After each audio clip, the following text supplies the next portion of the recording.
Información, análisis y entrevistas. Profundidad, con una mirada panorámica en Línea 1. Hola, bienvenidos a Línea 1 en Radio USACH 94.5 y Canal 50.2 de la televisión digital abierta. Recuerda que también puede ingresar por diariousach.cl, TV USACH 50.1, Zapping 173 y Mundo 522, obviamente también por las redes sociales. Daniela Figueroa Videla, nuestro lema es Somos Línea 1. ¿Cómo estás, Alejandro Guillén Álvarez? Qué elegancia de hombre. Te queda muy bonita esa combinación de ese verde, que no es muy usual, ese verde entre musgo y grisáceo. Muy elegante te ves hoy, déjame decirte. Es que lo eligió mi señora. Ah, buen gusto tiene tu señora. Usted también luce muy bien. Yo de negro. Abrigada nomás. Pero es que hoy día... No hace tanto frío. Bueno, había 13 grados 10 de la mañana cuando salí, pero... Hora y menos. Igual. Sí, bajó. Baja. Es que tú sabes que soy una mujer apasionada. Ah, eso no me consta por si acaso. O el climaterio. Anda a saber tú a esta edad, ya uno no sabe qué es lo que es. Sigamos, el tiempo, por favor. No se me ponga nervioso, Alejandro Guillén. No. 10 grados 6 décimas tenemos a esta hora, un 89% de humedad. Y a propósito de mi look que tú decías tan desabrigada, es porque ya sé que vamos a tener un día caluroso. Mira, 26 grados la máxima. Wow. Y mañana, eso sí, baja, espero que se cumpla, a los 17 grados en el último día de este cuarto mes del año. Esas son las coordenadas para este miércoles 29 de abril y vamos a revisar qué hay en las calles, porque el metro está funcionando bien, la calle, bueno, sin ningún problema. Hay gente corriendo. Mira el gato que ponen hoy día, ahí chascón ahí, good morning, bonito, I need coffee. Bonito el gato. Está simpático. Y vamos con las calles, a ver, ¿qué está pasando? En Vitacura, cerrado el acceso a Presidente Kennedy, al poniente, desde Estoril al norte, debido a derrame de combustible, desde un vehículo. Así que la asistencia vial está realizando las tareas de limpieza, así que mejor opte al poniente, dicen, en la costanera norte, que embarrada es, ¿eh? Y también está cerrada la salida de local Ruta 5 al sur, hacia Vespucio Sur, al poniente, a un costado de Cementerio Metropolitano, esto en la comuna de Los Espejos, debido a choque de vehículo contra poste, dice, del tendido eléctrico. Y la situación genera alta congestión en todo el nudo vial. Y lo último, en San Miguel, Avenida Departamental bajo Gran Avenida mantiene tránsito suspendido debido a protocolo de evaluación de daños originados tras paso de camión la semana pasada. Ay, todavía no lo arreglan. Imagínate, estamos miércoles ya. Corte total se va a mantener todo el día y hasta nuevo aviso. Ya, muchas gracias. Ah, espérate que hay algo acá de Estación Central. Dice semáforo apagado en cruce de Avenida Pedro Aguirre Cerda con San Juan, acá en la comuna de Estación Central, así que conducir a la defensiva hacia esa intersección. Rapidito dije todo. Vamos con la pregunta del día. Sueldo mínimo. Debate. El gobierno propone 562.000 pesos, la CUT pide 647.000. Pregunta del día. A ver, ninguno alcanza. Es mejor el salario vital. Sin duda. Y la tercera, es más efectivo bajar el IVA. Esa es la otra opción. Tú sabes que el impuesto más regresivo que hay, porque sí, lo pagan todos por igual, sí. Ricos, pobres, y eso no se habla, ¿se fijan? Oye, y 23 lucas nomás lo que quería subir el gobierno, 23.000 pesos, perdón, para el sueldo mínimo. El ministro Quiroz dice que hay que ahorrar. Hay que ahorrar y todo. Se acabaron las fiestas en La Moneda, se acabaron. Los almuerzos, exactamente. Nada de almuerzo, 70 invitados. Sí. ¿Cuánto? En fin. Igual era austero el menú, no, sí estaba rico el menú, la verdad. ¿En serio? Una plateada, que a uno le molesta que no lo inviten. Exactamente. Ya vamos ya. a... Lo puede responder, eso sí, la pregunta del día en @TVUSACH, @RadioUSACH, nuestras cuentas de Instagram. Ahora sí, 7:34, vamos con los titulares. Línea 1 recorre las principales noticias de Chile y el mundo. Un decreto del Ministerio de Hacienda concretó un recorte de 32.721 millones de pesos en el área de desarrollo social, impactando programas dirigidos a niñez, pueblos indígenas, juventud. La medida firmada por el ministro Jorge Quiroz afecta iniciativas como el programa de apoyo al recién nacido y se da en paralelo a la controversia por el oficio de la Dirección de Presupuestos sobre la eventual discontinuidad de otros programas sociales. El gobierno y la Central Unitaria de Trabajadores, la CUT, no lograron el acuerdo sobre el reajuste del salario mínimo. La CUT propuso elevarlo a 647.000 pesos, pero el Ejecutivo lo descartó y anunció que ingresará al Congreso la cifra de 562.000, equivalente a un alza de 23.000 pesos. Desde la multisindical calificaron la propuesta como insuficiente y lejos de sus expectativas a puertas del 1 de mayo. La ex directora del Hospital de San Antonio, la doctora Loreto Maturana, recurrió a la justicia tras su remoción, la que calificó como ilegal y arbitraria. Defendió además que la contratación de Janet Jara cumplió con los estándares requeridos desde el gobierno. La ministra de Salud, May Chomalí, sostuvo que ante la pérdida de confianza, nadie sabe por qué, era procedente solicitar la renuncia de la autoridad. El gobierno lanzó un plan para atender 33.702 pacientes con cáncer antes de julio, con el objetivo de que todo el catastro esté en proceso terapéutico al 31 de junio. La iniciativa del Ministerio de Salud contempla una inversión de 156.000 millones de pesos y garantiza gratuidad total a través del Fondo Nacional de Salud, incluyendo derivaciones a centros privados. El Banco Central mantuvo la tasa de interés en 4,5% por tercera vez consecutiva, eso en un contexto de incertidumbre en la economía internacional. El organismo advirtió que, a nivel interno, han aumentado las proyecciones de inflación en corto plazo, lo que influye en la decisión de sostener la política monetaria actual. Y en el ámbito internacional, Emiratos Árabes Unidos anunció su retiro de la Organización de Países Exportadores de Petróleo, OPEP, en medio del conflicto en Medio Oriente y restricciones a su producción de crudo. La decisión responde a tensiones por el sistema de cuotas del bloque y el anuncio, pese a la sorpresa inicial, no ha generado hasta ahora un impacto significativo en los mercados. 7:37. Entrevistas en Línea 1. Bueno, genio y figura. El ministro de Hacienda, Jorge Quirós, ya sale más en los medios que el presidente de la República. Es por ahora el principal actor del debate político, el verdadero jefe de gabinete, el que pone los temas, pone los ritmos. Antes era el ministro del Interior, un criterio más político, pero ya hace muchos gobiernos en realidad, es el ministro de Hacienda el hombre fuerte. El asunto está que se centró el debate en ¿qué es lo que significa descontinuar? Él dice que la palabra está perfectamente aplicada. Exactamente. Así que no vengan con chiva que quiere decir, no sé qué quiere decir, porque a esta altura tratan de salir al paso. Y el ejemplo de la carta de una pareja. Marcelo Trivelli subió un video y decía, bueno, si usted usa la metáfora de la carta de pareja y le dicen discontinuar, bueno, dese por terminado, por pateado. Se entiende. Pero bueno, vamos a ver este es que tema. A lo mejor nunca le llegó carta de despido. No. Puede ser. O cuando le digan sus funciones han sido descontinuadas y nunca quedó cesante el ministro Quirós. Por eso que a lo mejor... Bueno, pero hay un debate. Ya, debate vamos a hablar de que eso. va más allá de lo lingüístico y de eso lo vamos a analizar hoy. Exacto, ya estamos con Mario Herrera, para nuestro análisis político, como tú señalas, Ale, director del Departamento de Ciencia Política y Administración Pública de la Universidad de Talca. ¿Cómo estás, Mario? Muy buenos días. Hola, buenos días. Muchas gracias por la invitación. Oiga, Gracias. y yo estoy cada día más confundido. Uno pensaba que la ministra secretaria general de Gobierno, la ministra vocera, Cedini, se equivocaba, se confundía. Pero parece que es una estrategia, porque cada vez que un ministro habla, uno queda más confundido. ¿Usted entendió bien qué significa este debate del ministro Quirós, donde dice que no, que la palabra está bien, pero en la SECPRES dicen que fue un error comunicacional de ellos? O sea, además ni siquiera se ponen de acuerdo, cada uno su baile. Sí, o sea, esto tiene como varios niveles. El primero es que esto es comunicación, en teoría, comunicación interna, pero entender que solamente comunicación interna, que es la explicación que trata de dar Quirós, es no entender que cuando un oficio sale de una institución y llega a otra institución, uno ya perdió totalmente la trazabilidad de hasta qué manos puede llegar, etcétera. En esa misma entrevista, Quirós dice que el oficio, en definitiva, no era de carácter reservado.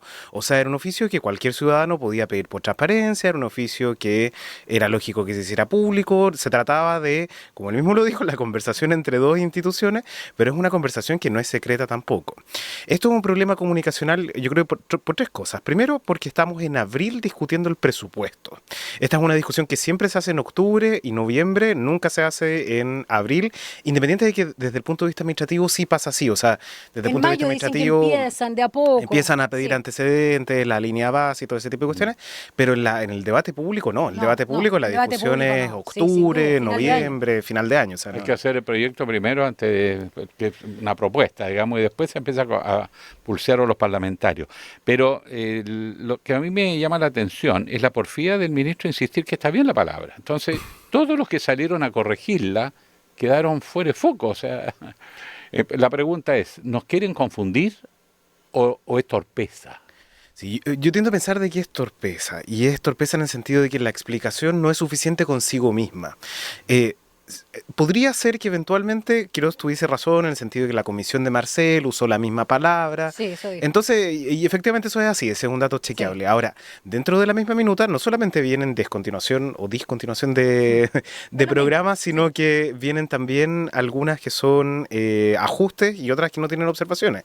Entonces, mi pregunta es, si descontinuar es lo mismo que reformular, entonces ¿cuál es la diferencia entre reformular y ajustar? Porque en teoría serían cosas distintas y al parecer es lo mismo. Bueno, hay que regalarle en todo caso ahí un diccionario, porque discontinuar claramente es no dar continuidad, por lo tanto, algo que se acaba. O sea, eso está claro. Es evidente. Es evidente, sí. Ahora, él pudo salir a justificarlo diciendo que era una recomendación de descontinuar, y probablemente eso hubiese sido mucho más creíble. Exacto, exactamente. Y el relato se mantiene. Y bueno, y la frase me genera extrañeza que genere extrañeza, a propósito también de lo que tú hablabas, sí, claro, Cantinflas aquí siempre presente, en el sentido también del oficio interno que tú bien explicabas. Pero quiero preguntarte, Mario, por la figura de Jorge Quirós, a quien, como se dice coloquialmente, el presidente Kast ayer le prestó ropa, lo hizo inicialmente cuando fue, digamos, cuestionado, cuando iba a asumir la cartera de Hacienda, por su pasado también en el tema de las colusiones, pollos y farmacia,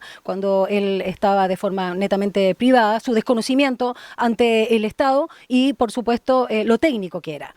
Pero te quiero preguntar a propósito del diseño macro de este reajuste fiscal extremo, con todo lo que estamos viendo. ¿Podría hacerse la analogía de que, de alguna manera, Quirós es el Caputo, nuestro Caputo chileno, si bien Caputo obviamente era ministro de Economía, pero digamos haciendo las analogías con la figura... Argentina. Exacto, de Argentina.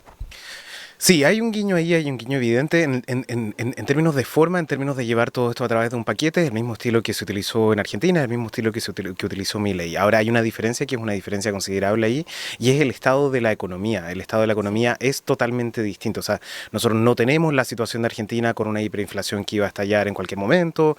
O sea, no hay un entramado también de política fiscal, que es un entramado que permitía precisamente que ese sistema fuese creando más inflación, fuese deteriorando cada vez más la economía. O sea, eso es algo que efectivamente probablemente la única forma de desactivarlo en el caso argentino era a través de una terapia de shock o algo así. En el caso chileno es una situación de estrechez, que es distinto a una situación de crisis o una situación en la cual esto puede terminar reventando para la ciudadanía.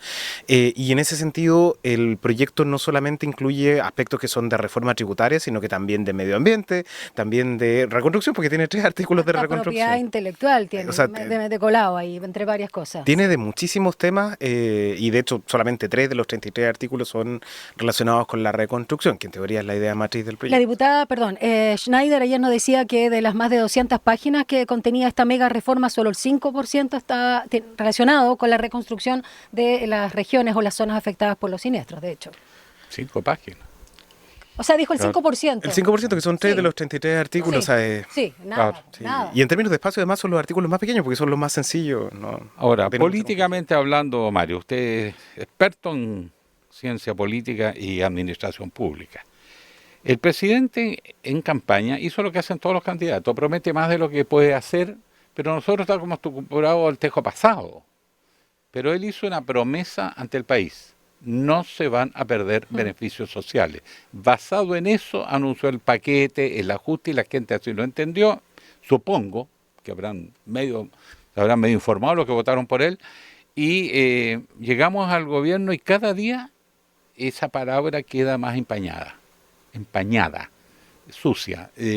No nos dijeron la verdad. Bueno, ¿qué estamos asistiendo? Un engaño, es error, es un horror. ¿Qué es esto? De que un presidente tan claramente le ha dicho a su país algo y está haciendo exactamente lo contrario. Sí, es la expectativa sobre... ¿Cuál era la expectativa, por ejemplo, sobre Boric? La expectativa sobre Boric era derechos sociales. ¿Cuál era la expectativa sobre Bachelet? Era la expectativa de las tres grandes reformas. ¿Cuál es la expectativa sobre Piñera? Crecimiento económico. El crecimiento económico y control de la inflación. Y seguridad. Y seguridad en su momento, claro. Sí. Los delincuentes se le acabó la fiesta, etcétera. ¿Cuál es la expectativa sobre Kast? ¿Eran los tres temas? Sí, eran los tres temas. Estaba el tema de migración, estaba el tema de delincuencia y estaba el tema de economía, no de política fiscal, de la economía del día a día, de la gente, de que le alcance para llegar a fin de mes. Un argumento mucho más parecido al del PDG que probablemente a lo que están haciendo ahora en términos de reforma tributaria y este tipo de discusiones. Estas son discusiones que alejan a la ciudadanía, no son discusiones que la acerquen. Entonces, esa expectativa que estaba asociada con esos tres temas estaba asociada también con cambios rápidos. O sea, no solamente eran temas, sino que era una velocidad de ir avanzando, era de avanzar rápido. Durante este primer mes, todas esas personas, que es el grupo más volátil, es el grupo que define las elecciones, es un grupo que ya se fue del gobierno de Kast. Es un grupo que se transformó volvió a su lugar natural, que es ser desafecto. Y ese es un grupo que Kast probablemente, salvo circunstancias muy excepcionales, no va a recuperar. Y ese es parte del costo hundido. Esa es una estrategia distinta de la que han tenido el resto de los presidentes. El resto de los presidentes lo que trató de hacer es aguantar la luna de miel lo máximo posible, tratar de... y cuando esa luna de miel se empezó a derrumbar, tratar de alcanzar acuerdos con la oposición. Este gobierno está haciendo algo distinto, que es el tema de avanzar, empujar. Es una estrategia de todo o nada, y una estrategia de todo o nada es súper riesgosa, porque te puedes quedar con todo, te puedes quedar con nada. Estoy diciendo algo tan cantinflas como lo que... Sí, mucho riesgo. Pero es mucho riesgo. Mario, ya que nombrabas, ¿no?, los acuerdos, y en este caso el que realizó en la previa, o justo al presentar la mega reforma al Congreso, por lo menos para la idea de legislar. ¿Qué te parece lo que acordó el PDG? Nuevamente cito a la diputada Schneider, que dijo que no había que aceptar migajas, ¿no? Y lo populista que puede ser y lo poco factible de fiscalizar la devolución del IVA para los pañales y medicamentos. Sí, es la moneda de cambio a cambio de la votación en general. Sí. Pero entiendo que eso no necesariamente condiciona el proyecto en su totalidad, y que el resto del proyecto va a tener un precio distinto. Y usar esa expresión ya me cuesta un poco, en el sentido de que significa que van a seguir negociando y van a seguir negociando otras cosas adicionales. Bueno, en teoría, artículo por artículo, así se negocia por los demás, ¿eh?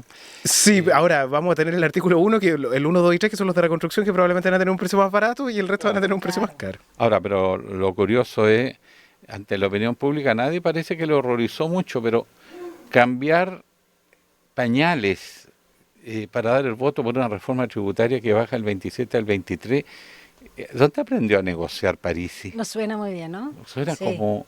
O sea, yo negocio, obtengo algo significativo, pero esto es casi ridículo. Es casi, deme cualquier cosa para poder decir que los apoyo.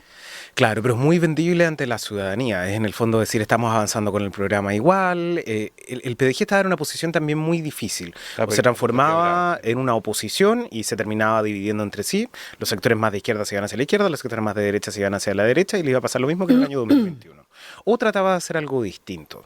Y en esta ocasión lo que trató es la apuesta 2, que tratar de negociar con el gobierno, pero sin ser parte del gobierno. Hacerle ver a la ciudadanía que en el fondo están ganando algo adicional que sin el PDG no hubiesen ganado. Y esa es una apuesta que me parece por lo menos interesante. O sea, es una apuesta con cierta mirada de futuro para los próximos 4 años. No sé, lo conviene flotar. Mario, Y es el rol de bisagra de verdad, que eso es... de hecho, sabíamos ser bisagra no es no negociar. le gustaba en todo caso esa expresión al PDG, pero ciertamente está operando desde ahí. Vamos ahora a la oposición, y principalmente el Partido Comunista, Partido Socialista y el Frente Amplio. No es que no quiera sumar en este caso al PPD, pero digamos que son las fuerzas más potentes hoy.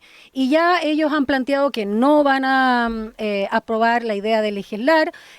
También el tema de que hay que dividirlo, el gobierno se niega rotundamente porque dice que es un corpus cerrado, un gran paquete que tiene una lógica, qué sé yo. Eso es lo que tratan también de vender. Y no tiene mucho margen, no tiene mucha cintura. Y además tildaron ahora a Quirós, ya que estábamos hablando de él en el inicio, como clasista, ¿no? Por estos recortes o eliminaciones de programas sociales varios. ¿Cómo sientes que está operando, si es que está operando, solamente es declarativa la oposición? Sí, la oposición hoy día tiene dos caminos posibles. Un camino posible es tratar de negociar con el gobierno. El PPD y la ADC trataron de tomar ese camino, que es el camino de subirse un poco al carro, etcétera, asumiendo que dentro del proyecto hay cosas que son cosas que efectivamente benefician y cosas que van a pasar sí o sí. Van a pasar, el proyecto se separe o el proyecto vaya en conjunto. El problema de ese camino es que es un camino que te hace solidariamente responsable de los proyectos de ley. En el fondo, o sea, si esto trae un recorte sustantivo acompañado de una menor recaudación, ese recorte va a ser responsabilidad también de la ADC y del PPD, que van a ir a negociar este proyecto. Luego tienes el otro camino, que es ser una oposición más obstruccionista, o sea, decir, ¿sabes qué? Este proyecto así, no. En el mejor de los casos, lo único que puedo negociar es poder separar esto en 4 proyectos distintos y que se discutan esos 4 proyectos distintos. Algunos sí y otros no. Y ese es un camino que eventualmente trae un rédito político sobre todo en 4 años más, porque te mantiene firme en las convicciones. Una de las cosas que republicanos, por ejemplo, haciendo el símil, le criticó siempre a Chile Vamos, es que Chile Vamos negociaba con Boric. Sí. Y eso de la derechita cobarde y todo lo demás es algo que le sirvió en términos de campaña, le sirvió para poder posicionarse dentro de la encuesta a propósito de atributos que están asociados con firmeza, etcétera. Y esa es una apuesta que es una apuesta posible el día de hoy. Ahora, sí o sí, siendo responsable y ni siquiera viendo la parte política, estos son al menos 4 proyectos en sí. O sea, hay un proyecto acá que es de reconstrucción, efectivamente, hay un proyecto acá que es de reforma tributaria, hay un proyecto acá que es de medio ambiente y varios misceláneos. El de medio ambiente probablemente pase, el de la reforma tributaria, si va solo, no va a pasar tal cual como está, y el de reconstrucción obviamente sí. Sí, profesor, ¿quién se podría negar? Un poquito en la línea de redondeo. El sentido común, y todos lo han dicho, el propio ministro Quirós, ellos están haciendo una apuesta a una brutal rebaja tributaria. El impacto es enorme, uno. Y de paralelo, el ajuste y el apretón fiscal. En el mejor de los casos, esto tomaría años en dar resultados. Pero el día a día del ciudadano tiene que comer todos los días, llevar a su casita, a sus hijos, alimentación, educación, vivienda, etcétera. ¿Qué prevé usted que puede pasar si esto en realidad no resultara? Que como pasó en Estados Unidos, bajaron los impuestos, liberalizaron las normas ambientales. Y lo que pasó es que los grandes empresarios se fueron al Asia porque la mano de obra era más barata, porque había mejores negocios. Y en Chile hace rato que se están yendo los grandes empresarios. Por lo tanto, la probabilidad que se reinvierte y genere empleo, el propio ministro reconoce que no tiene ninguna certeza. Y solo voy a sumar que ¿Qué Claudio... apuesta es esa? Claro, sumo, porque va en la línea, Ale, perdón, que Claudio Agostini, el economista, que estuvo varias veces, 2 al menos, en entrevista en profundidad con Daniel Matamala, decía además que a propósito del empleo estaban apostando, porque están mezclando aquí también el tema como de las industrias, a la construcción. Ni siquiera a otros, y por eso él era más partidario de un subsidio al empleo, pero acá están apostando a la construcción, que es una demanda o una presión o un lobby, como queramos llamarlo, de la Cámara Chilena de la Construcción, a propósito de los empleos, si es que se cumple. Sí, mira, tomemos el paralelo con los 2 gobiernos de derecha que hemos tenido desde el retorno a la democracia, que es el gobierno de Piñera 1 y el gobierno de Piñera 2. A Piñera le fue bien cuando mezcló temas económicos con política, siempre y cuando habló, por ejemplo, de las pymes, habló, por ejemplo, de la creación de empleo, cuando Matei fue su ministra del Trabajo, que lo hizo muy bien en ese sentido, o sea, tuvo resultados en términos de disminución del desempleo, cuando habló cosas que son de la política del bolsillo, la política del día a día. ¿Cuándo le fue mal a Piñera? Cuando condicionó todo su programa a un crecimiento del 6%. Terminó con un estallido social y con efectos de una pandemia que al principio sí tuvo muchas críticas, o sea, el saldo final es un saldo positivo, pero el saldo en su momento sí fue de mucha crítica. Entonces, esa es una lección también, cuando los presidentes se centran demasiado en la parte de la política fiscal, que es importante, claro, y poco en la economía del bolsillo, se le olvida esa conexión con la ciudadanía. Hoy día palabras como invariabilidad tributaria, todo este lenguaje que se nos está apoderando un poco, bueno, la gente dice, oye, pero esto cómo me afecta en el día a día. O sea, ese sí que es un amarre. Claro, y es porque también se utilizan términos técnicos para tratar de explicar algo que en realidad en el día a día de la gente tiene un efecto, pero no es un efecto que vayamos a ver mañana, ni a final de año, y probablemente tampoco al final de este gobierno. O sea, el efecto lo vamos a ver más a largo plazo. Y si sale mal, vamos a tener un problema. Que hay invariabilidad tributaria por 25 años. Yo tengo dudas de la constitucionalidad de aquello, pero... De hecho, lo están viendo en el Congreso. Pero de todas maneras, si es que prosperara y nos metemos en un hoyo y esto no funciona, estamos 25 años hipotecados, eso 6 gobiernos. cambia el mundo. Son más de 6 gobiernos. Sí, ¿Y lo del con empleo? contratos además y no con Sí, una adscripción como por ejemplo lo hizo exacto. Argentina. Y lo del empleo, ¿cómo lo ves a propósito de lo que decía Claudio Agostini, que está más situado al área de la construcción?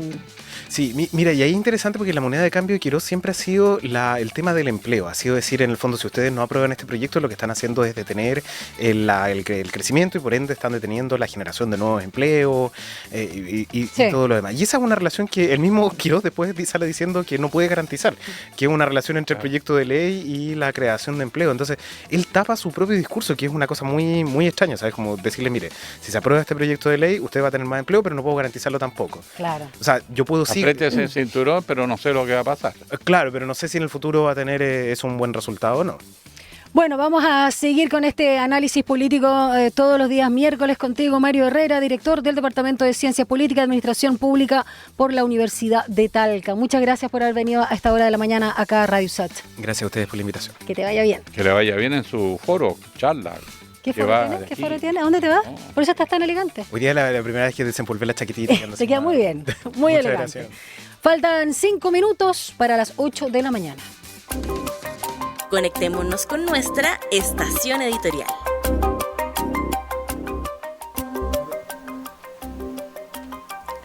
Vamos, Ale, ¿de qué nos vas a hablar hoy? ¿Cuál es tu editorial? ¿Qué nos vas a compartir? Quiere que yo hable, mire, Sí. para que no digan que uno está toda la vida en contra, qué sé yo, que se opone a todo. Estaba mirando dentro de las muchas cosas que se está hablando a nivel del gobierno, y hay un proyecto que se está preparando en el Ministerio de Desarrollo Social que plantea exigir a las redes sociales una regulación que prohíba el ingreso a menores de 16 años. Esto ha pasado en otras partes. Australia. En Australia. No hay datos de los efectos ni de las consecuencias, pero está planteado un tema que, para ser sincero, preocupa a todos los padres, los abuelos y todo, porque uno lo que está viendo es que el sobreconsumo en las redes sociales y con los celulares, si no se los quita, en muchas ese zafarrancho combate en la casa. Es excesiva la exposición. Entonces, hay un efecto Genera que ya adictivo. sí se empieza a notar. Es adictivo, pero además, ojo, te modela el cerebro de otra manera. Tiene consecuencias en la sociabilidad. Los niños están más irritables, con más ansiedad. Hay una tendencia fuerte que han detectado sobre todo los expertos en el tema, psicólogas, profesores, pedagogos, y genera una serie de otros elementos, además de los riesgos, Sí. que a edad temprana se exponen a riesgos que no saben manejar, no se saben proteger. Y entonces se empieza a plantear la idea de una ley que no va a resolver el problema, pero yo creo que sí va a ayudar a que se plantee un debate en serio sobre el tema. Y la ley es un comienzo, porque la verdad es que aquí lo que está haciendo crisis, y por eso los niños están todo el día metidos en el computador, en el celular, no todos, pero bueno, la inmensa mayoría, con las consecuencias que hemos hablado de problemas de sociabilidad, irritabilidad, lentitud en el aprendizaje, porque no desarrollan ciertas capacidades que se tienen que ir desarrollando conducidos Y la por violencia alguien. a la que se expone. Bueno, la violencia, los bullying, la Todo. pornografía que les entran, Sí. el abuso de todo tipo por gente que se mete en las redes a aprovechar la ingenuidad, plantea un tema que tiene que ver con la crisis de la familia. Yo recuerdo que cuando una familia clásica, bueno, el niño llegaba con las tareas del colegio, abrimos el librito y papito, mamita, uno de los dos, o alguien de la familia, la abuela, el abuelo, se ponía a estudiar y a leer con el niño. Había dedicación al aprendizaje del Sí, niño. uno era parte de eso. Hoy pocos hogares, cada vez menos, hacen eso de trabajar con el niño. Entonces, le sacas el libro y aparecen otros elementos que se presentan como grandes descubrimientos de la ciencia, de la tecnología, que va a mejorar el aprendizaje, y dice que los niños aprenden más y más rápido y son más osados. Y la verdad que las cifras están dando un espectáculo bastante triste. No está siendo así. Y la pregunta es por dónde salimos. Y la verdad es que acá volvemos al tema, la crisis de la familia está desintegrando la sociedad chilena. Y no hay políticas para fortalecer a la familia ni apoyar la educación. Al revés, le están quitando todos los recursos que apuntan precisamente en esta dirección de proteger y cuidar. Y por lo tanto, mi reflexión hoy es que esta preocupación del Ministerio de Desarrollo Social, que ojalá prospere, vaya acompañado por una real comprensión de lo que está pasando y no se transforme en una mera eslogan, una imagen para los medios de que estamos haciendo algo, y abordemos este tema que de verdad es una pandemia. La nueva pandemia es el uso indiscriminado de las nuevas tecnologías que están modelando el cerebro de los niños. La penetración de actores ocultos con esto, de los algoritmos y todo, hay manipulación. Manipulan a los adultos, más van a manipular a los niños. Y además que está generando problemas graves de sociabilidad. Tiene que ver con la violencia escolar, entre otras cosas. Entonces, a poner atención. Yo creo que hay que hacer un análisis, perdónale, bien integral, con muchos especialistas, no solo de la educación, la psicología, no sé, también desde la neurociencia y por supuesto desde la familia, la sociedad en su conjunto, porque igual no hay que caer en esta como ¿cómo se dice? Cuando uno tecnofobia, ¿no? O ser ludista, ¿no? Que está contra las nuevas tecnologías, porque igual pasó en su tiempo con, y voy a ir a lo más reciente, con la televisión, ¿no? Le llamaban hasta el día de hoy, ¿no? La caja idiota, cuánto también hay el sedentarismo, cuánto también venía todo envasado respecto a lo que implica, por ejemplo, para la imaginación, la creatividad y el aprendizaje, el libro. El libro, a su vez, cuando estuvo la imprenta, también generó, a propósito de la memoria y la oralidad, otro conflicto. Claro, todas las sociedades tienen ahí, todas las épocas tienen su desafío y como toda tecnología es una herramienta, un instrumento y hay que ver, como tú bien señalas, los límites y los usos adecuados para no caer en estos problemas. Hay que alfabetizar en el uso de las tecnologías. Sí.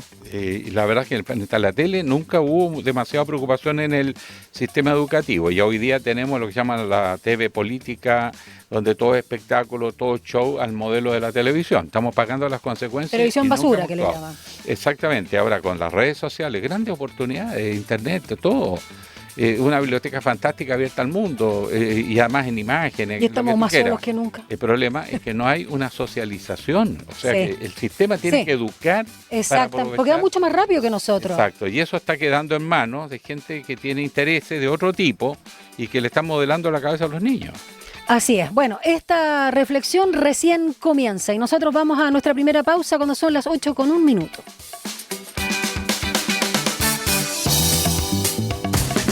Estás en Línea 1.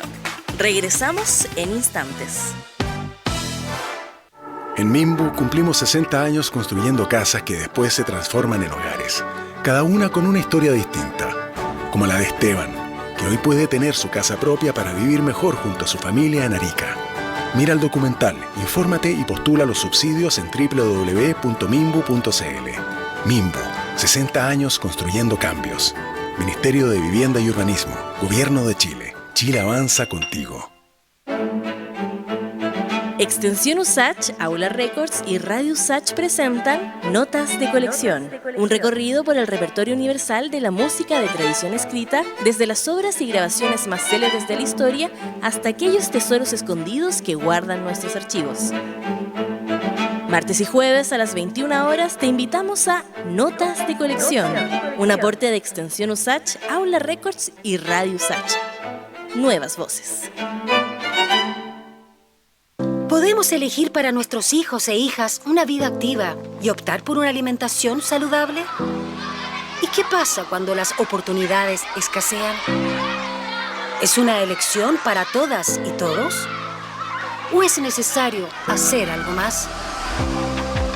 En los colegios de Chile, hoy se requiere tener más actividad física, más kioscos y oferta de alimentos saludables alrededor de las escuelas. En Observación, trabajamos en los territorios y promovemos diálogos sociales amplios y transversales. Así, repensamos los sistemas y entornos que influyen en cómo comemos y cómo vivimos.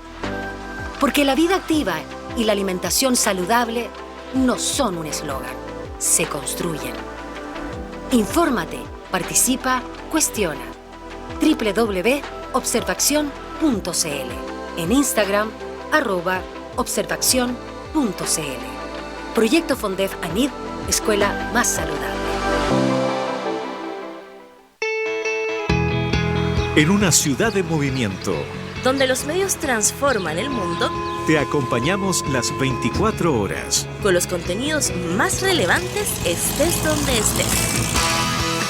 TV USACH 50.1, @TV USACH. Radio USACH 94.5, @Radio USACH. DiarioUSACH.cl, @Diario USACH. Somos Medios USACH. Las comunicaciones que mueven tu día. Radio USACH presenta Desde Nuestra Tierra. Cada sábado y domingo desde las 8 de la mañana, 2 horas de música con una selección de nuestro folclore. Una invitación a disfrutar las creaciones de las y los artistas y agrupaciones que cultivan el patrimonio musical de Chile. Desde Nuestra Tierra, la música que nace aquí y la escuchas en Radio USACH. De regreso a Línea 1 con una mirada crítica y en profundidad. En Línea 1 nos detenemos en las noticias que definen la actualidad. Un decreto del Ministerio de Hacienda concretó un recorte de 32.721 millones de pesos en el área de desarrollo social, impactando programas dirigidos a niñez, a pueblos indígenas y a la juventud. La medida, firmada por el ministro Jorge Quirós, afecta a iniciativas como el programa de apoyo al recién nacido y se da en paralelo a la controversia por el oficio de la Dirección de Presupuesto, DIPRES, sobre la eventual discontinuación de otros programas sociales. El gobierno y la Central Unitaria de Trabajadores no llegan a acuerdos sobre reajuste al salario mínimo. La CUT propone 647.000 pesos. El Ejecutivo lo descarta y anuncia que ingresará al Congreso la cifra de 562.000 pesos, equivalente a un alza de 23.000 pesos. Desde la multisindical calificaron la propuesta como insuficiente y lejos de sus expectativas. La exdirectora del Hospital de San Antonio, Loreto Maturana, recurrió a la justicia tras su remoción, la que calificó como ilegal y arbitraria, defendiendo además que la contratación de Janet Vega cumplió con los estándares requeridos. Desde el gobierno, la ministra de Salud, Maicho Malí, sostuvo que ante la pérdida de confianza era procedente solicitar la renuncia de la autoridad.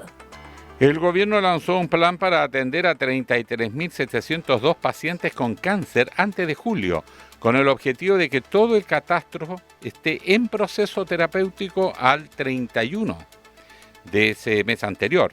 La iniciativa del Ministerio de Salud contempla una inversión de 156.000 millones de pesos, garantizando gratuidad total a través del Fondo Nacional de Salud, incluyendo derivaciones a centros privados.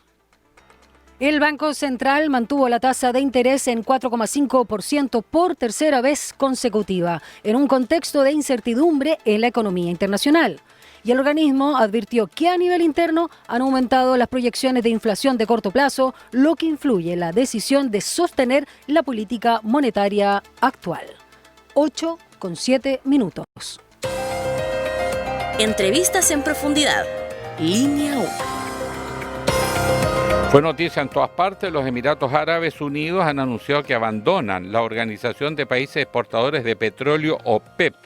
Y eso tiene que ver, por supuesto, con la crisis internacional marcada por la guerra entre Estados Unidos e Irán y también diferencias estratégicas sobre cómo la OPEP se está planteando para enfrentar el bloqueo que está alterando claramente la producción que se redujo, fíjate, en marzo casi 8.000 millones de barriles diarios, eso es un 27% menos de lo bombeado en febrero. O sea, los está afectando a todos y de ello vamos a conversar con nuestro experto en esta ocasión. Así es, estamos con Jorge Araneda, candidato a doctor en Relaciones Internacionales en Medio Oriente por la Universidad de Ankara. ¿Cómo está, Jorge? Muchas gracias por contactarte con nosotros a esta hora de la mañana acá en Línea 1.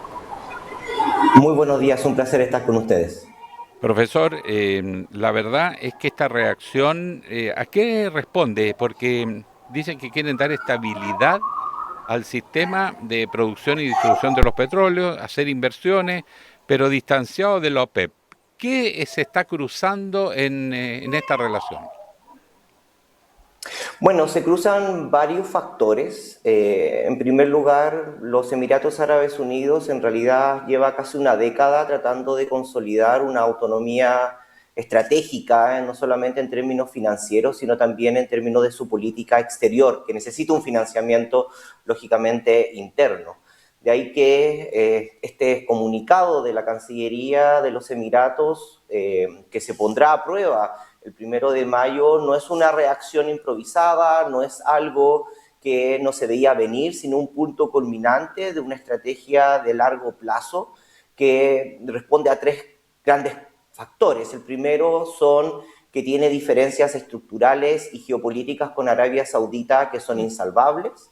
Por otra parte, Emiratos Árabes Unidos fue uno de los países que fue más golpeado desde la guerra de los 12 días en adelante, ha sufrido más de 2.800 ataques con drones, misiles, y ha sido, lógicamente, después de Israel, el país que más daño de infraestructura energética, pero también vital, ha recibido. Y por último, porque ha consolidado diferentes caminos. Y aquí esto es una parte de que Emiratos Árabes Unidos no está mirando el conflicto propiamente tal, sino tratando de resolver los problemas cuando el conflicto se termine y cómo la región se tendrá obligatoriamente que reconfigurar posterior al conflicto. Jorge, a ver, estamos hablando además de casi 60 años en que Emiratos Árabes Unidos pertenecía a la OPEP, ¿no? Incluso antes de que fuera un Estado-nación el año 71. Y siempre no ha sido el gran productor de crudo dentro del grupo originario, ¿no? No el OPEP más, de los que se sumaron con el tiempo. Y tú bien lo decías, lo que pasa con Arabia Saudita, que creo que produce, corrígeme, el triple al año de barriles de crudo de lo que hace Emiratos Árabes. Esa cuota que tenía justamente Emiratos Árabes Unidos puede subir ahora, pero ¿qué pasa con Hormuz, con el estrecho de Hormuz? Porque parece que hay otro oleoducto que podrían, habilitar. Sí, ahí hay un punto clave. Lo importante de destacar tiene que ver no solamente con la producción, sino también con la cantidad de como colchón que se llama, que es la producción que nos sale a la venta. Aproximadamente dentro de la OPEP, Arabia Saudita produce el 40% del total. Emiratos Árabes Unidos proporciona aproximadamente entre un 10 y un 11%. Estamos hablando de aproximadamente una variación entre 3 millones de barriles versus casi más de 10 entre Arabia Saudita y Emiratos Árabes Unidos. Pero el punto no tiene que ver no solamente con la producción propiamente tal, que Emiratos Árabes Unidos apuesta, no se sabe, que lógicamente que va a generar una mayor producción, incluso llegando a decir de que quiere producir 5 millones de barriles diarios, con lo cual sería bastante sorprendente. Si no, el problema es mucho más de fondo. El problema estructural es que la OPEC y Arabia Saudita están apostando por mantener un precio relativamente alto, lo más cercano a 100 dólares el barril, versus que Emiratos Árabes Unidos lo que trata de hacer es maximizar la extracción, vender por volumen, y lógicamente su presión fiscal lógicamente le posibilita vender a la mitad del precio. 50. O sea, Emiratos Árabes Unidos estaría feliz con 50. Claro. Bueno, además que tiene un petróleo muy particular de gran calidad, dicen. Ahora, esto coincide con fuertes críticas, crecientes críticas de Donald Trump a la OPEP. ¿Está alineado con Estados Unidos o es simplemente una decisión soberana, pensando en su propio interés, de tratar de aprovechar esta circunstancia y ofrecer un petróleo más competitivo? En realidad es el mismo línea de argumento. Lo que trata de hacer Emiratos Árabes Unidos es, por una parte, generar 3 tipos de alianza. Por una parte, con Estados Unidos, con la administración de Donald Trump, ofreciéndole en un futuro una capacidad de petróleo mucho más barato, pero también generar quizás un efecto dominó, que otros países que también necesitan rápidamente recuperarse, entre ellos Irak y Kuwait, puedan lógicamente también salirse de la OPEC y por lo tanto vender este petróleo libre, entre comillas, por una parte. Por otra parte, también la alianza, dado la normalización de las relaciones y también con acuerdos de defensa con Israel y tratando de generar un domo de hierro, lógicamente transportándolo de Israel a Emiratos Árabes Unidos. Pero por otra parte, y quizás que es lo menos que se le ha puesto atención, Emiratos Árabes Unidos también se ha integrado a un grupo de países, a un proyecto que se llama Enbridge, que lo que genera es un nuevo corredor de oro a través de Shanghái, por lo tanto generar alianzas con China, que es uno de los grandes países que importan petróleo, para, lógicamente, salir del sistema de los dólares y comenzar a consolidar lo que tiene que ver los petroyuanes o los petrodólares, los yuan dólares, como se le llaman, a través, lógicamente, no solamente de ingresar, es el quinto minero de criptomonedas internacional en el mundo, pero por otra parte está vendiendo fuertemente petróleo a través de un sistema que no necesita el dólar. Por lo tanto, la apuesta no solamente tiene que ver con la consolidación de su alianza, sino mirar cómo se está reconfigurando la región después de este conflicto. Ahora, Estados Unidos, Donald Trump, lo que más defiende es que la moneda, el dólar, siga siendo la que regula las relaciones divisa, internacionales, claro, por la que se rige. El hecho de que acepte otro tipo de moneda, acercándose más a los objetivos de China, ¿cómo deja al país ante estas dos megapotencias que se están enfrentando? Bueno, algunos hablan ya de guerra, ¿no? Que empezó la guerra por el lado comercial, qué sé yo, pero que va a ir escalando. Sí, lo que pasa es que Estados Unidos se ve forzado a negociar con los Emiratos Árabes Unidos a través de la swap line, que se llama, que tiene que ver con que Emiratos Árabes Unidos necesita dólares frescos, Estados Unidos se los tiene que proveer, entre comillas, obligatoriamente, a través del FED, porque o si no, lo que va a hacer Emiratos Árabes Unidos, o lo que ha dejado entrever, que podría vender activos y por lo tanto, lógicamente, los bonos de Estados Unidos podrían subir o depreciarse y por lo tanto podría generar un efecto rebote inflacionario. Por lo tanto, es importante comprender de que Emiratos Árabes Unidos se preparó para este momento. Lógicamente, las contradicciones y las consolidaciones desde la guerra de Irán, lo que hizo vino a por una parte, generar un efecto adverso, pero positivo para los Emiratos. Irán lo que quería era que el Consejo del Golfo se fracturara, cosa que lo logró. Ahora están todos en modo sálvese que pueda, y lógicamente vea de qué forma se puede liberar de este conflicto, y eso le genera un beneficio a Irán porque no tiene que negociar con un bloque cohesionado y coherente, sino que cuando termine este conflicto va a tener que negociar con diferentes actores y por lo tanto puede ofrecer diferentes cosas. Por lo mismo, ¿cuál es el peso hoy, Jorge, de la OPEP con o sin Emiratos Árabes Unidos en el contexto de los mercados mundiales del petróleo y cómo eso afecta, en este caso, a Sudamérica y a nuestro país, además en el contexto de aún la guerra, ¿no?, contra Irán desde Israel y Estados Unidos?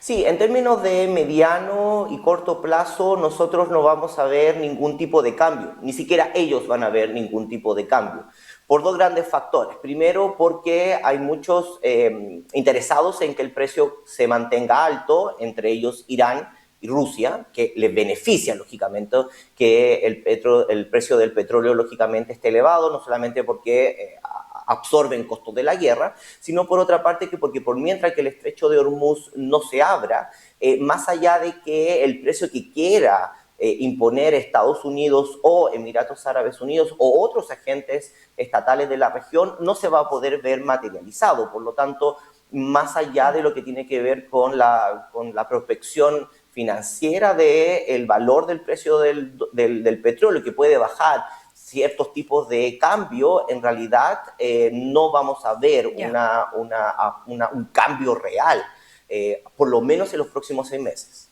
Profesor, para ir cerrando, las noticias que llegan son un poco contradictorias. Dice que de alguna manera están negociando Estados Unidos e Irán, que están cerca de llegar a un acuerdo. Por otro, dicen que están jugando ambos a demorar esto porque piensan que el tiempo les favorece su posición negociadora y pudiera alargarse un tiempo indefinido.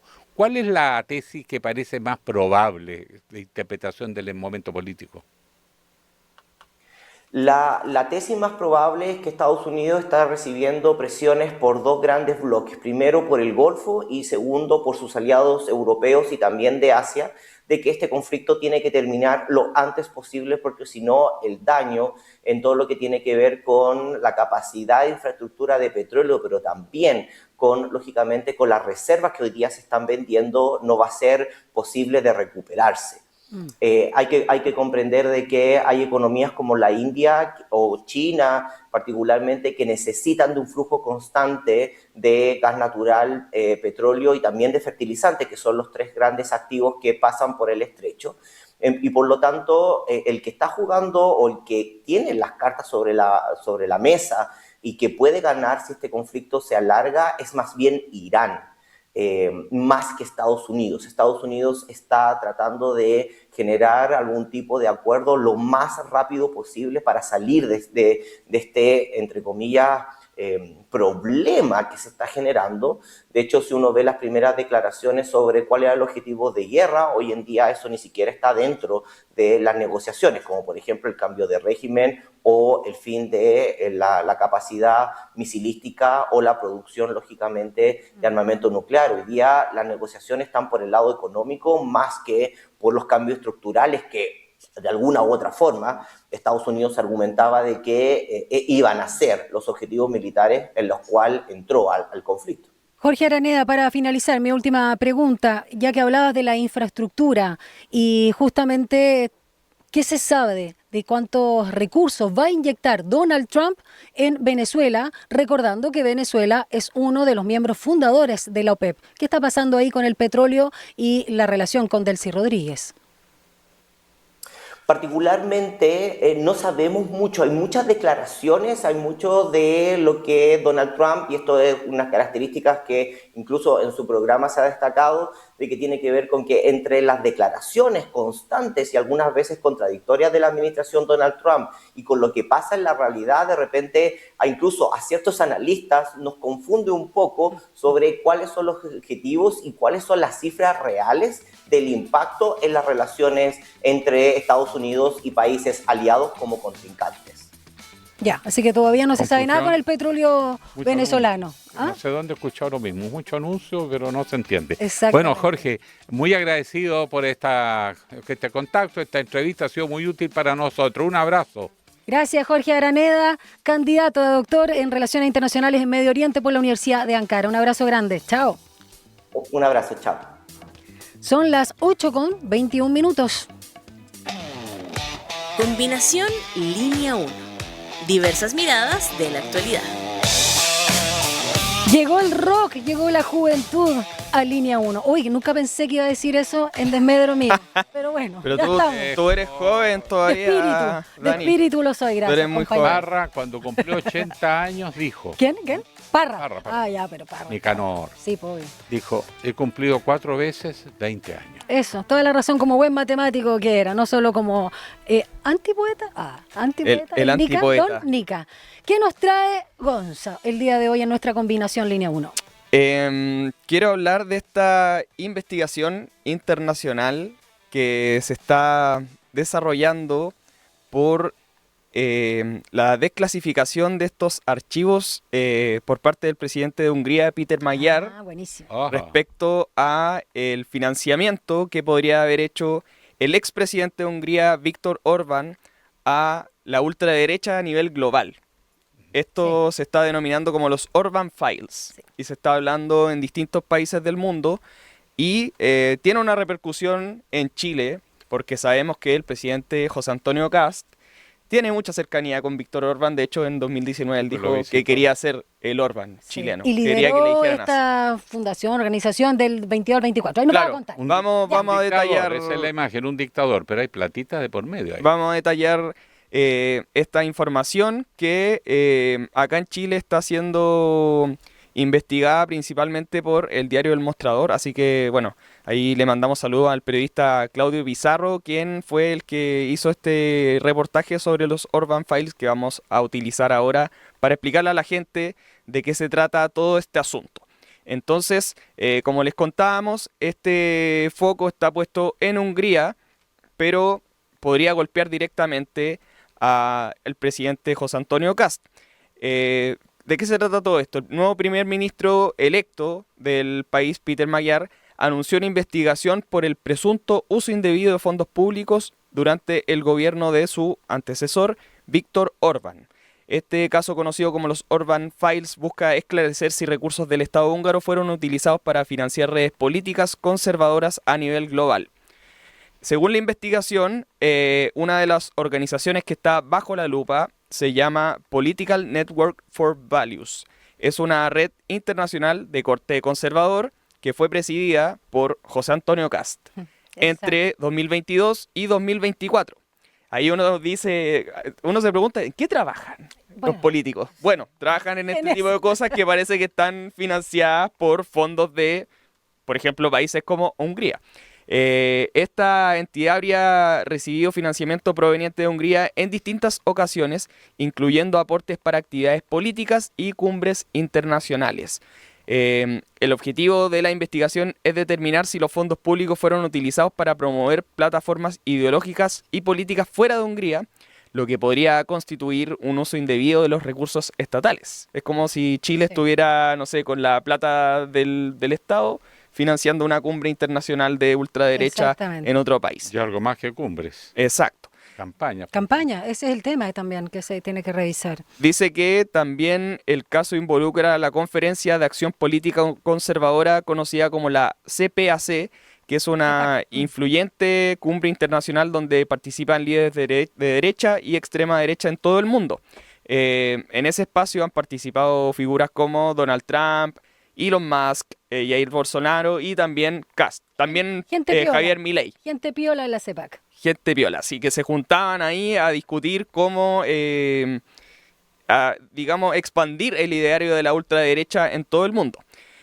Bueno, de hecho, en esas ocasiones fue cuando José Antonio Kast calificó como una inspiración para su gobierno la figura de Viktor Orbán. Entonces, ¿qué pasó ahora? Que tras 16 años en el poder, Viktor Orbán salió de la presidencia de Hungría y fue derrotado por Péter Magyar, que no es una persona que uno diría que es de izquierda, sino que es más bien de derecha, pero... El mismo núcleo la derechita cobarde. La derechita cobarde. Pero bueno, es como una persona que utilizando el idioma Kast... quiere poner orden en la casa, entonces está viendo de qué se trata toda esta situación, porque se habla directamente de que podrían haber financiado a partidos políticos de ultraderecha, como por ejemplo a Vox en España, pero todo esto se está desarrollando día a día, o sea, es algo que estamos, digamos, conociendo en este minuto. Entonces, ¿qué pasa en Chile? O sea, dicen que podría haber un impacto significativo. A mi parecer, no tanto, porque igual ahí uno puede como huir de, digamos, de la responsabilidad, o sea, o lo podría condenar, decir como yo no sabía que esto estaba siendo financiado con plata de, digamos, impuestos de ciudadanos húngaros, del Estado húngaro. Entonces me lavo las manos, pero bueno, dice que si se comprueba el uso de fondos públicos húngaros en las redes donde participó, por ejemplo, el presidente José Antonio Kast, se abriría ahí un flanco político y eventualmente un reparo hacia su gobierno. Por ejemplo, el ex canciller Juan Gabriel Valdés valoró esta investigación señalando que es importante esclarecer el origen del financiamiento de estas redes políticas. Así que, bueno, dicen que el problema ya no es financiero solamente, sino que también tiene que ver con algo político. Entonces, en eso va esta investigación de los Orbán Files. Sí, ver cómo repercute directamente en la figura hoy del presidente de la República. ¿Hay algo en la Constitución, hay algo que, Ale, tú que te manejas bien como senador y candidato a la presidencia? Eso, claro, hay un artículo. Recibir platas del extranjero es ilegal. Exacto, ¿y eso podría constituir una acusación constitucional eventualmente? Si es que está en la mayoría parlamentaria, porque en Chile la ley se interpreta según mayoría, minoría. Ya no hay una institucionalidad sólida, en nada. Estamos en un país líquido. Ya sabía que iba a decir eso. País líquido. Te conozco, Mosco. Bueno, sí, es verdad. Ahora, ya que nombrabas, Gonza, el tema del mostrador y este reportaje que saca justo, ya que estamos hablando de Hungría, mira lo que también incluye hoy como artículo en su portada. Dice una investigación también. Ultraderecha húngara acusada de corrupción desembarca en la Academia Diplomática. Así que tiene varios, sí, diplomática chilena. Tiene varios frentes ahí, ¿ah? a propósito del vínculo Claro. entre Hungría y Chile. O sea, y recordar que en febrero de este año, antes de asumir la presidencia, Kast visitó Sí, a pues, Orbán estuvo en con Hungría. Orbán. Exactamente, Sí. exactamente. Así que, Así bueno, que los favores políticos no se pagan solamente en Chile, sino que también se pagan en el extranjero. Y hay Así que es. ir a agradecer a los quienes cooperan. Así es. Bien, pues, muy Ya, agradecido, don gracias, Gonzalo. Gonza, buenísimo. muchas gracias a usted. Se agradece. Entendimos un poquito más de esta investigación en curso. Vamos a una pausa, 8:29.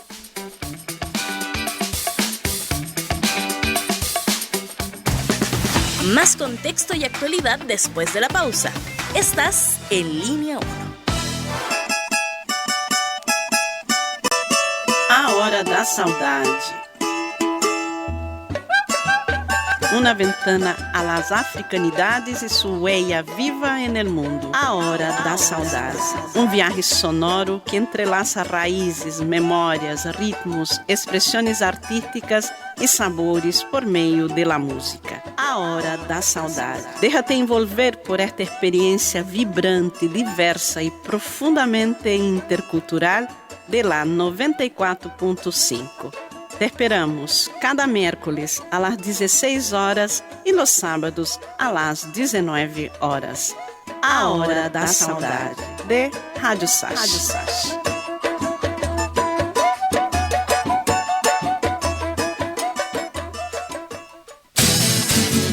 Todos los días a las 12 en punto te invitamos a hacer un recorrido por los sonidos más profundos de nuestro país.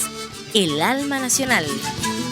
La trova, el canto de raíz, folclore y fusión que unen generaciones. Y cada viernes con música en vivo en las sesiones de El Alma. El Alma Nacional. Justo al mediodía, un encuentro diario con la música chilena por la 94.5 FM Radio Sach y en el 50.2 de la televisión digital abierta.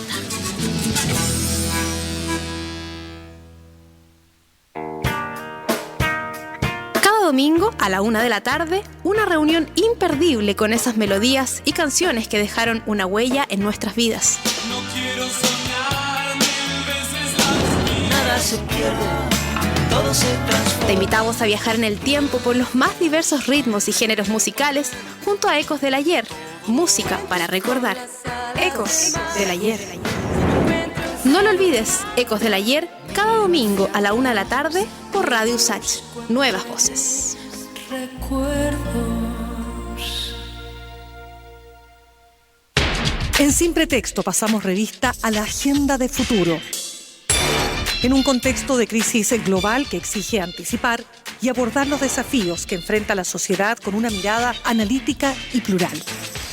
En esta cuarta temporada, el espacio vuelve a reunir propuestas sostenibles e innovadoras, orientadas al bienestar colectivo y de largo plazo, convocando a la academia, centros de pensamiento y polos de desarrollo para un análisis profundo.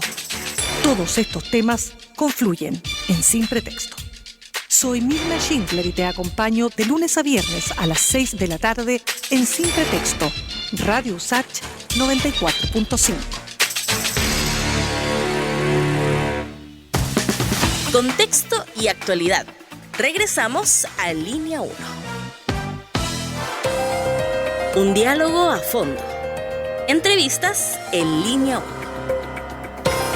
La Cámara de Diputadas y Diputados va a elaborar un informe que se puede transformar en determinante para la tramitación de la mega reforma del gobierno ante eventuales impugnaciones en el Tribunal Constitucional.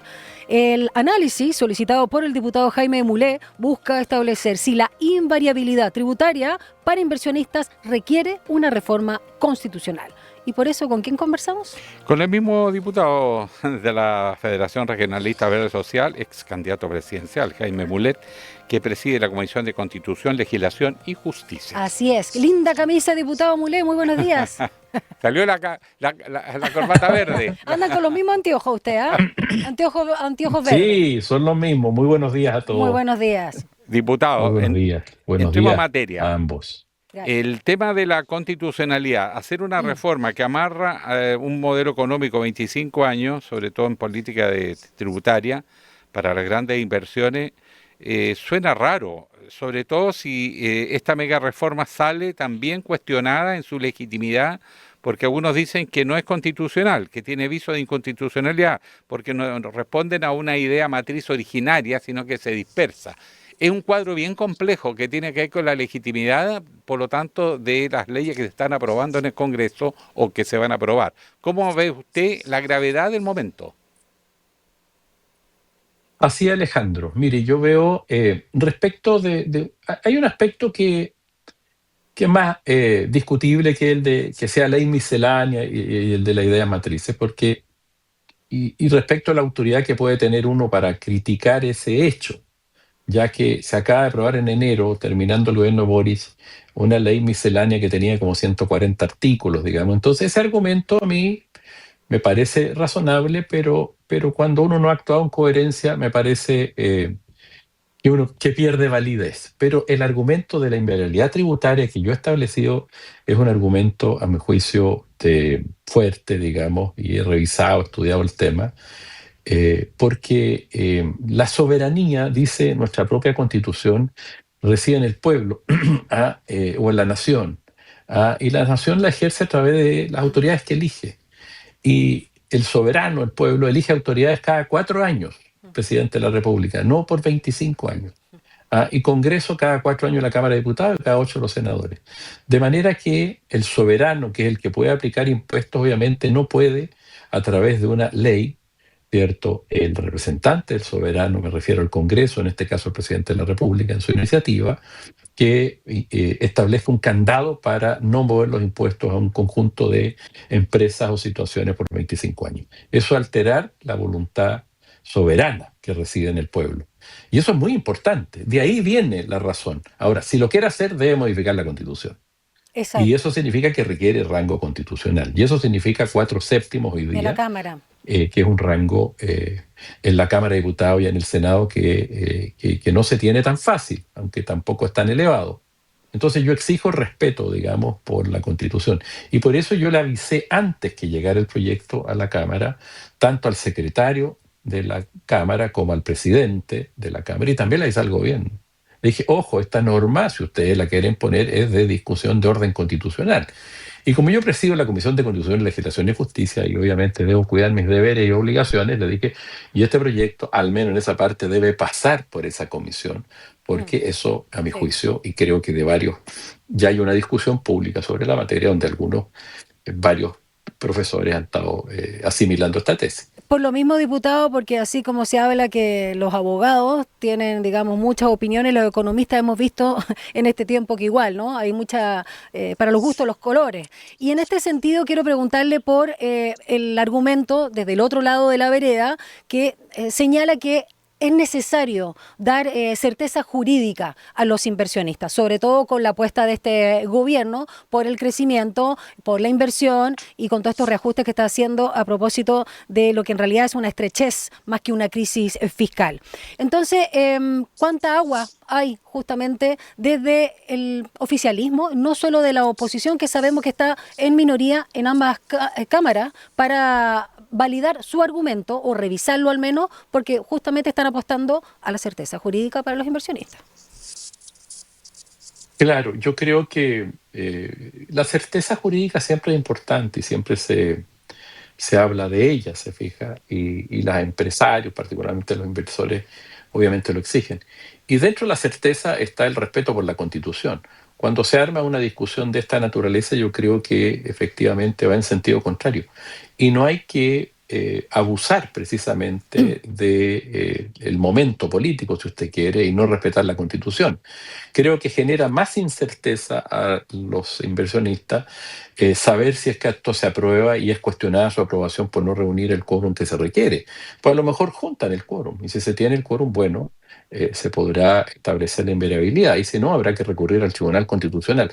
Para mí es un tema delicado, es un tema relevante, porque usted no puede amarrar, como lo decía, a futuros gobiernos. Eso no corresponde, salvo, como lo he señalado, con la reforma constitucional.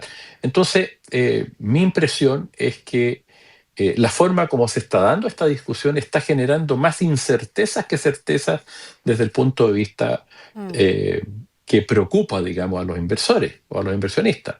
Porque creo que un país más estable, sin una discusión tan dura en esta materia, que puede ser, claro, tienen el gobierno, pueden ganar ahora, pero si no se genera una mayoría amplia en la reforma que está haciendo el gobierno, en este proyecto llamado de reconstrucción, creo que en definitiva, claro, podrían hasta ganar ahora, pero el proyecto puede desarmarse en 4 años más si no tiene, una vez que termine el gobierno, Claro, si y no tiene el respaldo. la Se invariabilidad requieren son más votos, 6. no basta un voto más. Exacto, son 6 gobiernos además, es ¿Perdón? muchísimo. Y son 6 gobiernos los que Claro, 6 estarían por 4, amarrados a la 24. invariabilidad. Exacto, y un poquito más. Y el siguiente. Entonces, eso creo que es inapropiado. Yo creo que este tipo de reformas tienen que ser consensuadas por mayorías más amplias que la mera mayoría de la mitad más uno, que requieren en general las leyes tributarias. Y esta materia obviamente requiere normas de rango constitucional. La estabilidad la da precisamente los acuerdos más amplios, a mi juicio. Y aquí mi impresión es que con esta reforma el gobierno se está pasando varios pueblos, digamos, además de la invariabilidad tributaria, la baja de las contribuciones a bienes raíces a personas de alto patrimonio y una serie de cuestiones que son complejas. Por ejemplo, también tiene, y estoy estudiándolo, una mirada constitucional el hecho de que se autorice el cruce de bases de datos de distintos órganos del Estado para buscar este concepto que ha usado el ministro de Hacienda de defraudadores sociales, a gente que pidió un beneficio y no tenía derecho. Y ese cruce de datos también puede vulnerar el derecho a la privacidad. Hay que tener ojo en eso, lo estoy estudiando hasta ahora. Puede vulnerar el artículo 19, número 8. Y además, en general, ellos se oponen a dar instrumentos al Servicio de Impuestos Internos para investigar particularmente la elusión, la evasión de impuestos, y quieren acorralar con las bases de datos de gente que recibe algún tipo de ayuda del Estado para ver si hay un cruce indebido. Entonces, hay contradicciones que hay que ver bien. Diputado, la verdad es que este megaproyecto se le ha calificado de muchas partes de distinta manera, pero esta llamada mega reforma tiene no solo visos de inconstitucionalidad, según especialistas y académicos de distintas universidades públicas y privadas, o sea, es un tema controversial. Pero además las consecuencias de esto, el propio ministro de Hacienda no puede garantizar que cumple el objetivo. Hacer una rebaja tributaria de 27 a 23% gradual, sin que tenga el propio ministro certeza alguna de que eso va a aumentar el empleo, como dice en sus justificaciones, él mismo se contradice, plantea algo más que un tema de una potencial crisis de legitimidad. Aprobar de una manera que algunos cuestionan por ser espuria, a lo menos, el megaproyecto. Por un lado, los efectos que pueden ser muy contradictorios, incluso contradictorios a los objetivos del proyecto, y que al final lo único que hagan es concentrar la riqueza, puede perfectamente llevar a una crisis institucional. O sea, la sensación que uno tiene es que aquí lo que se está jugando es mucho más importante que una ley, si es constitucional o no. Hay un tema de gobernabilidad, de certezas, que pueden ser muy complejas. Mire, Alejandro, aquí se está planteando una tesis, una mirada del país que es bastante compleja y que yo no comparto, obviamente. Aquí el proyecto en general lo que busca es achicar el Estado, achicar la participación del Estado en el desenvolvimiento económico del país y social del país, pues las responsabilidades del Estado son también de orden social. Entonces se le está traspasando en el fondo recursos que captaba el Estado a través de impuestos, ¿cierto?, a un sector que es el sector privado. Y se le están poniendo incentivos al sector privado, debilitando la recaudación que tiene que hacer el Estado y la importancia que tiene que tener el Estado en la economía. Y eso obedece a la concepción ideológica que está detrás del presidente Kast y de su gobierno y de lo que, en definitiva, a mi juicio, ellos proyectan. Parecido a lo que hizo la dictadura en ese sentido. Ahora, hay que entender que Kast ganó la elección. Hay que entender también que hay un problema efectivo de caja, de flujo de dinero y que tenemos que abordarlo como país. Pero el trasfondo ideológico es una reforma muy dura que yo no comparto. Yo, como precandidato presidencial, fui partidario, lo puse en mi propuesta programática, de aumentar el impuesto corporativo al 30% y de incentivar la inversión a través de la depreciación instantánea. Se fija donde si tú inviertes, bueno, te premio, pero la medida que inviertas. Aquí se le está rebajando la tasa a todas las empresas. Por ejemplo, el IPSA este año subió, el año que pasó, 57%, le fue espectacularmente bien a las empresas, o a muchas empresas, particularmente las grandes empresas, y yo las voy a premiar además bajándole los impuestos sin tener garantía de que inviertan. Me parece a mí un camino muy equivocado. Si invierten, uno puede allí, ¿cierto? Y la depreciación instantánea se ha usado en otras oportunidades y es un buen mecanismo porque terminan rebajando la carga efectiva tributaria al establecer como gasto todo tipo de inversiones de una sola vez y no parcialmente en 10 años, 15 años, en fin. Entonces hay fórmulas distintas. Usted podría decir, mire, si vamos a hacer, por ejemplo, usted que conoce este tema, Alejandro, una fundición o 2 nuevas fundiciones y refinerías en el norte de Chile, hay una en Antofagasta, una en la región de Atacama, que hay concentrado cobre de más para hacerla, bueno, a lo mejor a esos proyectos, un poco con cierta orientación, que van a generar miles de empleos, recuperación de recursos, etcétera, le vamos a poner un incentivo tributario, le vamos a permitir que, bueno, paguen menos impuestos a la renta durante cierto periodo de tiempo, ¿te fijas? Pero industrializamos un país, generamos empleo, ya a ese proyecto específico o a esa área específica le ponemos un incentivo, que creo que yo lo haría feliz, también lo tenía en mi propuesta, porque estamos hoy día exportando cobre, historia que tú, perdón, usted Diputado Jaime conoce Mulet, muy lo bien, cambio Alejandro. de tema, perdón la Y perdiendo interrupción. una cantidad de dinero enorme. Sí, perdón la No se interrupción en preocupe. pos del tiempo, porque también me interesa, usted hablaba, y lo hemos escuchado también en varios análisis, no solo de parlamentarios, finalmente cómo se impone la ideología, porque además que no es una palabra que tenga ninguna connotación negativa para mi juicio, un sistema de creencias y lo que está imperando en el gobierno de José Antonio Kast cuando él muchas ocasiones hablaba, al igual que Milei y la ultraderecha, de la batalla cultural. Y acá le quiero preguntar, a propósito que usted asistió a la cuenta pública 2025 del Instituto Nacional de Derechos Humanos, ¿cómo siente que se está de alguna manera apostando a desmantelar o al menos cambiar, a propósito también de proyectos de ley de la UDI, no solo del gobierno o la presidencia de Kast, la gobernanza del Instituto Nacional de Derechos Humanos, cuando sabemos lo que piensa, lo supimos desde el estallido, lo que piensa ese sector de la derecha de este organismo? Bueno, por eso es que fui además a la cuenta pública que entregó Yerko Lubitis para dar una señal también. Yo además presido la Comisión de Constitución y voy a citar al ministro de Justicia a propósito para que informe en la comisión, me lo han pedido también algunos otros parlamentarios de la comisión, la política y particularmente algunos aspectos en materia de derechos humanos que se han ido tomando, algunas definiciones que han sido públicas, Programas, que han sí. sido cuestionadas, como no recurrir en los casos de las libertades o beneficios que están pidiendo algunos violadores de derechos humanos en tribunales, en fin.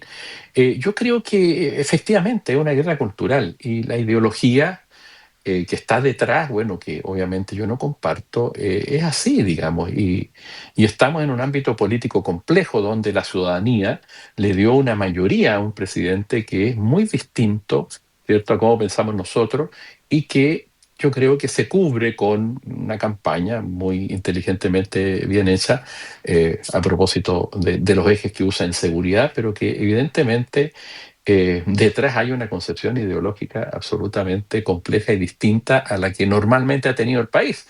Pero tenemos que saber enfrentarla también con esa verdad, de que le dieron un mandato legítimo a Kast la mayoría de la ciudadanía. Pero Ahora pensó nosotros tenemos solo que en seguridad recuperar y esa mayoría de la economía, ciudadanía diputado. para reversar eso.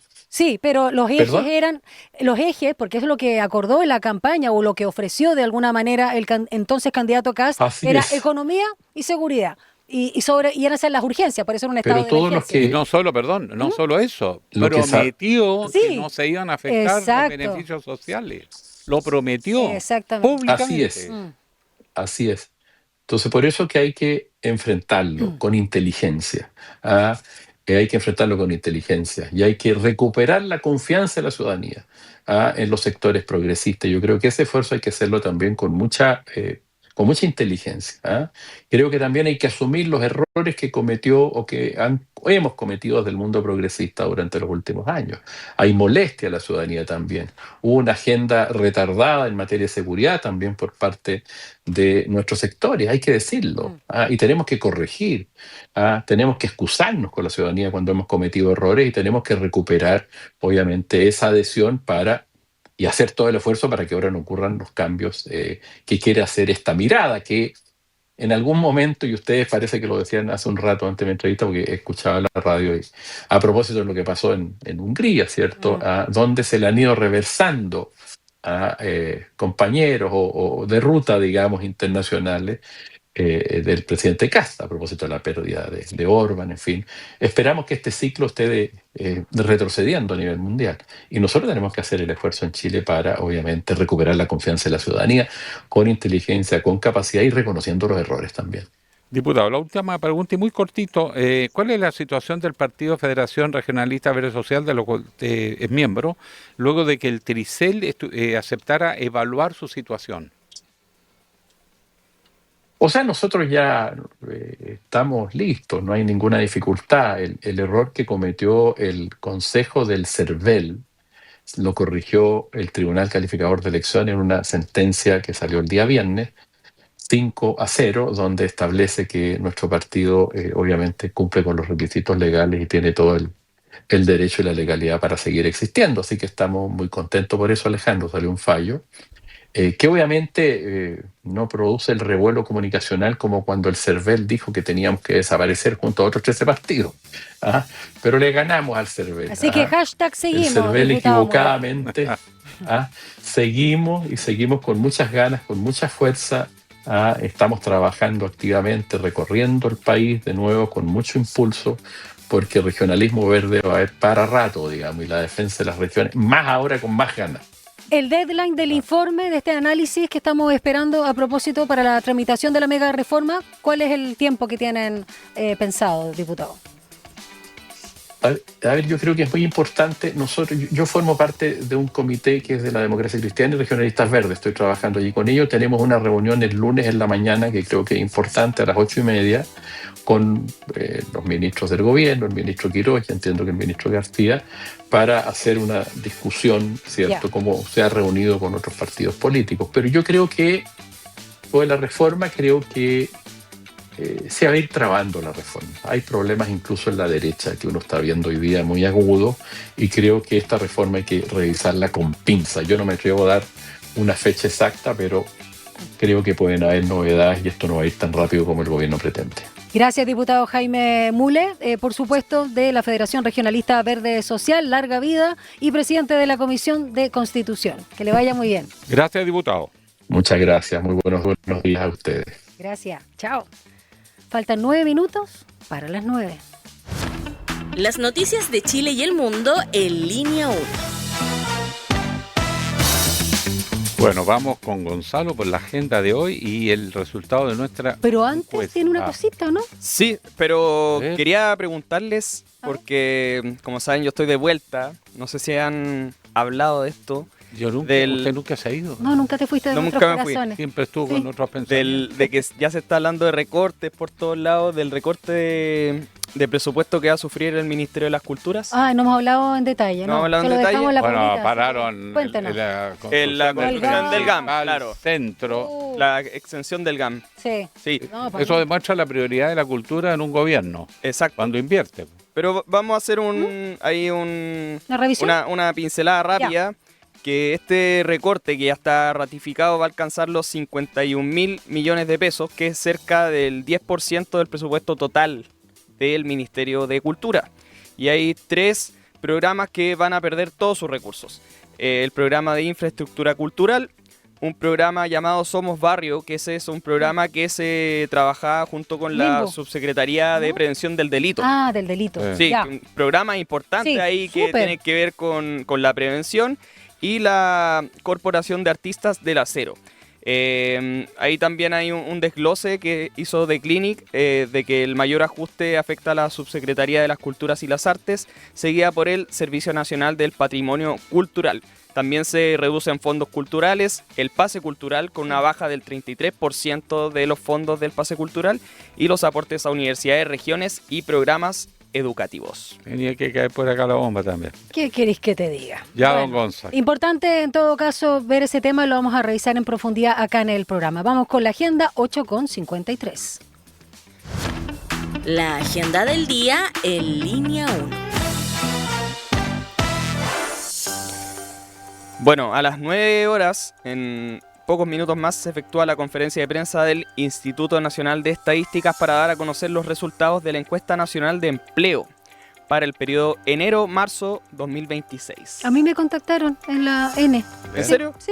Te dijo, atendí. usted está con súper empleo. Súper funcionaria pública, dije. Eso soy yo. Eso, viva el Estado. Y les quería también comentar, que no lo habíamos puesto en pauta, que a las 9:15 la Dirección Meteorológica de Chile da a conocer el pronóstico estacional trimestral 2026, mayo, junio, julio.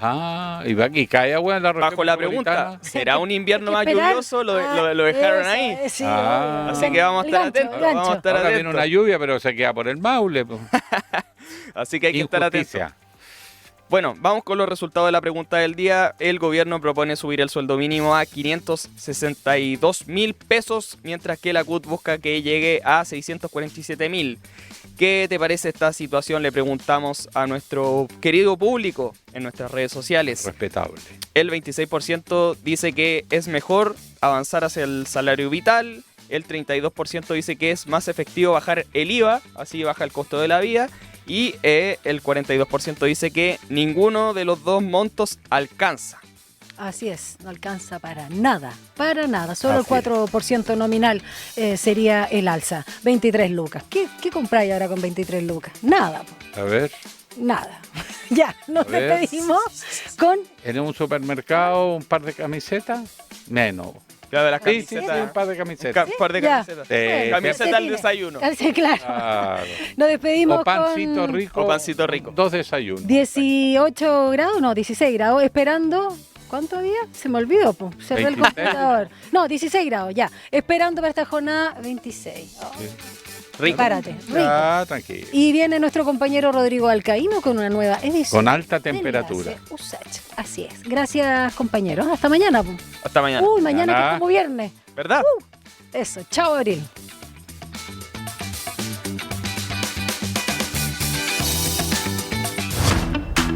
Información, análisis y entrevistas. Profundidad, con una mirada panorámica en Línea 1.